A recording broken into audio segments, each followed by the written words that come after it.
अब वो समय आ चुका है। अब आपने सात संगतियों में ज्यादा जाने के बजाय, हर जगह सात संगतियों में जाने के बजाय आपने ज्यादा से ज्यादा समय अपनी भक्ति को देना है। भक्ति को ज्यादा से ज्यादा परमात्मा के सुमरण को समय देना है।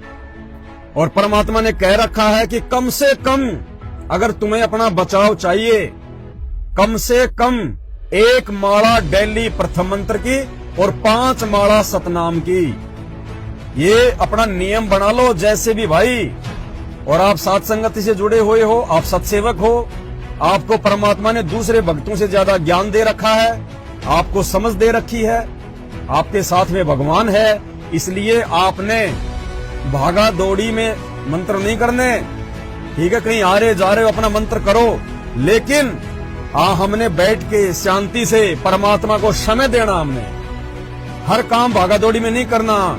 ये तो परमेश्वर ने उन आत्माओं के लिए वाणी बोली है जो अभी ज्ञान को पूरी तरह से समझ नहीं पाए, जो अभी पूरी तरह से अपने जीवन के मकसद को समझ नहीं पाए। ये तो उनके लिए परमेश्वर ने कहा है कि नाम उठत नाम बैठत नाम सोवत जागबे, नाम खाते नाम पीते नाम से लागबे। कि जैसे तैसे तुम नाम पे लगे रहो। इब हम रेल बना जा मंत्र की no no no no no देखियो ना नो को तू नो बता किधर रेल छूटे है, आराम से करे बैठ के, चाहे थोड़ा कर ले पर करे प्यार ते।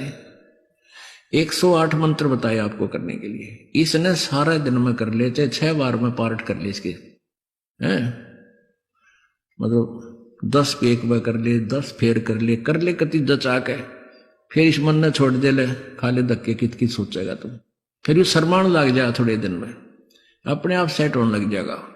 तो ऐसे कसक के साथ करे इस मंत्र को, ऐसे इसको निरंकार धुन कहते हैं। लेकिन अब सात संगति से जुड़ने के बाद में हम भाई बहनों को बैठ के मंत्र करने पड़ेंगे, विधि से मंत्र करने पड़ेंगे, बैठ के माला करनी पड़ेगी। कभी कभार ठीक है, इमरजेंसी ये बात अलग है, अन्यथा भाई समय देना पड़ेगा परमात्मा की भक्ति को, तब बात बनेगी।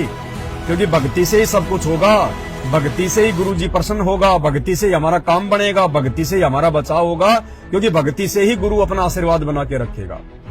तो हर जगह सात संगतियों में धक्के नहीं खाने हैं, हर जगह हमने नहीं भ्रमणा नहीं भटकना, वरना ये काल आपस में मनमुटाव पैदा करेगा। ध्यान रखना, ध्यान रखना। अब अगर हर जगह सात संगतियों में जाओगे, दौड़ोगे, भागोगे, क्योंकि इस समय हम किसी का कुछ नहीं कह सकते कौन मर्यादा में है।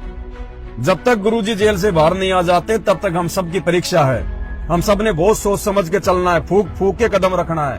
कौन भगत मर्यादा में है, कौन भगत मर्यादा में नहीं है, किसी को नहीं पता। कौन अंदर से भगत है और कौन बाहर से भगत बनने का दिखावा कर रहा है। इसलिए आवश्यकता से ज्यादा किसी से मेल मिलाप नहीं, किसी से मेल जोल नहीं, किसी के पास आना जाना नहीं। आपको जो भी मटेरियल देना था परमात्मा ने दे दिया, जो भी ज्ञान और समझ देनी थी सात संगतियों के माध्यम से दे दी है। बचने बचाने की जानकारी मिल गई है आपको, अच्छे बुरे कर्म कुकर्म की जानकारी मिल गई। भगवान के सत्संग आप सबके घर पे हैं, आपके मोबाइल में है, जानकारी आप सबके पास में है, शंका समाधान की पुस्तक आपके पास में है। अब आपने ज्यादा समय परमात्मा की भक्ति को देना है, मालिक के मंत्र सुमरण को देना है, समय पे अपनी आरतियां करनी है, हमने विधिवत आरतियां करनी है। इन मैनेजमेंट वालों की तरह तगारियां उठाते उठाते नित्य हम नहीं करना, जो है गटर में बैठ के हमने रमेणी नहीं करनी, मोटरसाइकिल पे आते जाते हमने संध्या आरती नहीं करनी, खाना बनाते बनाते आरती नहीं करनी। अरे वो तो उन लोगों के लिए है जो लोग नए नए भक्ति से जुड़ते हैं और जिनको ज्ञान नहीं होता। वो चाहे अपना झाड़ू निकालते करो, चाहे खाना बनाते बनाते करो, वो उनका शुरुआती समय होता है। लेकिन आप और हमें परमात्मा ने भक्ति की उस ऊंची से ऊंची सीढ़ी पे बैठा दिया, साध संगति पे।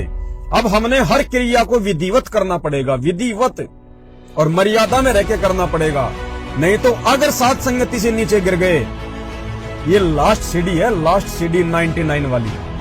अगर इस सीढ़ी से यदि आप मर्यादा तोड़ के या अपने गुरुजी को दुखी करके अपने किसी भी कर्म से यदि अब आप सात संगति से नीचे गिरते हैं तो इस युग में नहीं उठ पाएंगे। जितने भी लोग सात संगति से टूट के जो गए हैं मैनेजमेंट में, भाई और बहनों डेफिनेटली नोट कर लेना, इस कलयुग में उनका मोक्ष नहीं है। आप ये सोचो कि मरने के बाद उनको दूसरा जन्म दे देंगे, कुछ नहीं है। जन्म तो 2 नहीं, उनको 100 मिल जाएंगे, लेकिन भगवान नहीं मिलेगा उनको। जो लोग सात संगतियों में जुड़ के, कम से कम जो लोग 6 महीने या 1 साल तक साथ संगति में रहा और उसके बाद यदि वापस वो उसी मैनेजमेंट में जाके बैठ गया, भाई बहनों डेफिनेटली नोट कर लेना, ये मेरे नहीं परमात्मा की प्रेरणा से बोल रहा हूं आपको, मालिक के ज्ञान आधार से। इस युग में उस भगत का मोक्ष नहीं है, और ना जाने जब इस युग में नहीं है तो ना जाने फिर कब संभालेगा परमात्मा।